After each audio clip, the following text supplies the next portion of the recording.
Nintendo has dipped back into its library of classics with Link's Awakening, a new Nintendo Switch remake of the 1993 Game Boy game of the same name. The 2019 release is a modern reboot of the game, yet stays faithful to both the story as well as gameplay style. Here's what you need to know.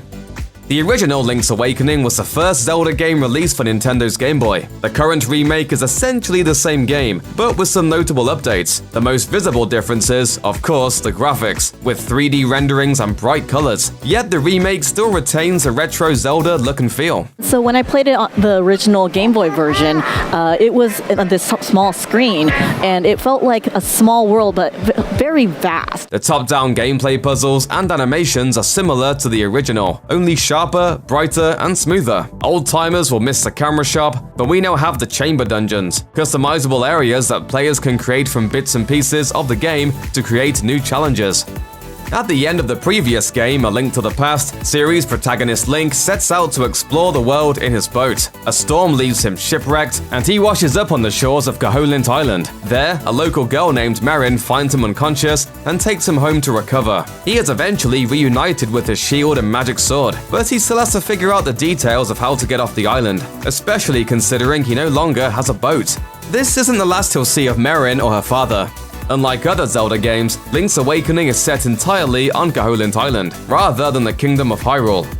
Link meets the mysterious owl on the beach, who tells him that nobody leaves Koholint Island without the blessings of its guardian, the Windfish, who lies slumbering inside a giant egg atop Mount Tamaranch. Waking it isn't as straightforward as walking up there and prodding it with a stick. Link must recover the 8 instruments of the Sirens, guarded by evil creatures called nightmares and their minions, from all over the island. Owl directs Link to go north to the mysterious forest to receive further instructions about his quest. When he arrives at the forest, he learns about retrieving the Tail Key, which will lead him to the Tail Cave, a dungeon where the first instrument lies.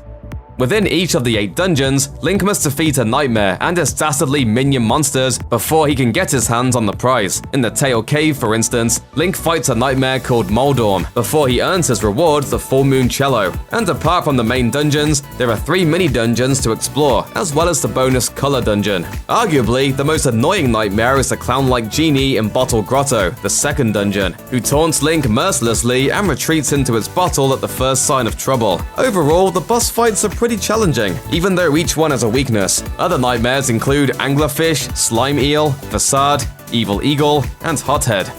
Link must gather all the instruments, read a book to discover one of 3 possible messages about the passageways of the egg, and learn a magical song called Ballad of the Windfish. Marin here is singing one of my all-time favorite songs, Ballad of the Windfish. It's an original song from this game. Then, Link is ready for the final hurdle at Mount Tamaranch, where the Windfish's egg lies. When Link stands before the egg and plays the ballad, the 8 instruments join him and play along, causing the egg to crack open. The inside of the egg turns out to be a maze that Link has to navigate, using the message he read in the book to find the right way. Inside the egg maze, Link faces off with the Shadow Nightmares, avatars of his past enemies, before finally confronting the final enemy, Deathel.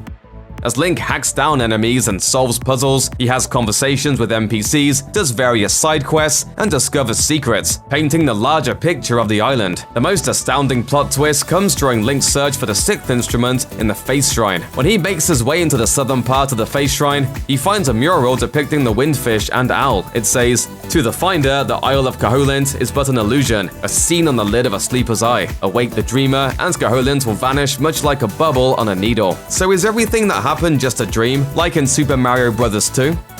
After Deathel is dispatched, Link plays the Ballad of the Windfish once more, and this time the creature wakes up. As it does so, Koholint Island starts to fade around Link, and the Windfish tells him that it wasn't the only one asleep. Link is too, though the memories will stay with him forever. Link wakes up, floating on a piece of driftwood out in the sea. He looks up and above him, the Windfish soars in the sky. When he tries to look around at where Koholint Island should have been, he finds nothing there, but the Windfish does fly overhead. The credits start to roll, and afterwards, if Link has managed to get here without losing any lives, he will also see Marin in the sky, and she will turn into a bird and fly away.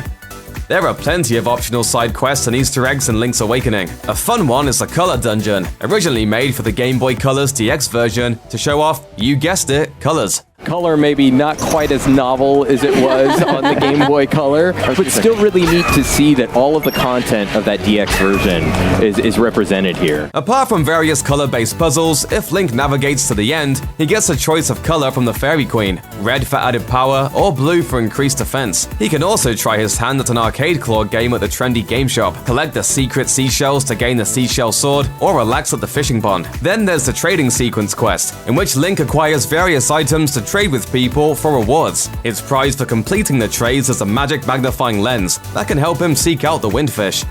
In the 2019 Link's Awakening remake, the new Chamber Dungeons feature includes a dungeon editor and custom minigame creator. Link can save dungeons he's explored and use them to create the new dungeons. To do so though, he will first have to visit Dampé's shack in Telltale Heights and get a crash course in dungeon creation. Dampé also gives Link some bonus challenges and rewards him with unique new tiles for his dungeons. Any cash that Link earns from playing custom dungeons is his to keep. Players can use amiibo figurines to make a chamber dungeon, and can share anything they make. You can even save chamber dungeons to a Zelda amiibo figurine, and share them by tapping the amiibo to a friend's Nintendo Switch.